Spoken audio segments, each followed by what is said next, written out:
Assalamualaikum warahmatullahi wabarakatuh. Perkenalkan, nama saya Ayu Karimatunisa, berasal dari Kabupaten Kediri, Prodi PGSD Fakultas Ilmu Pendidikan. Di sini saya akan menjelaskan tentang pengaruh globalisasi pada tersisihnya budaya lokal. Globalisasi dan budaya menjadi dua hal yang berkaitan sangat erat. Perkembangan globalisasi memengaruhi budaya lokal di sebuah negara, begitupun sebaliknya. Kehadiran globalisasi memberikan dampak positif terhadap perkembangan budaya lokal.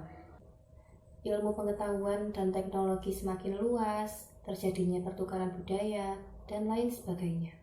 Namun, globalisasi juga memiliki dampak negatif terhadap budaya kita. Seiring berkembangnya era globalisasi, budaya lokal sudah mulai menghilang. Di Indonesia, banyak masyarakat yang lebih tertarik dengan budaya kebarat-baratan.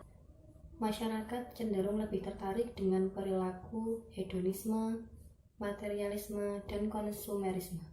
Sehingga masyarakat tidak memikirkan dan mengutamakan kepentingan untuk kebutuhan yang akan datang. Pergaulan bebas, foya-foya, dan bullying juga terjadi akibat pengaruh globalisasi.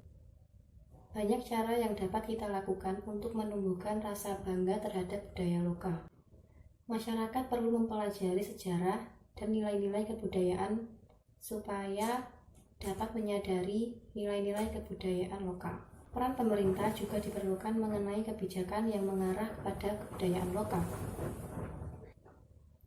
Menyelenggarakan festival budaya juga merupakan salah satu upaya untuk mendorong masyarakat agar sadar betapa indahnya budaya Indonesia. Sekian penjelasan dari saya, kurang lebihnya mohon maaf. Wassalamualaikum warahmatullahi wabarakatuh.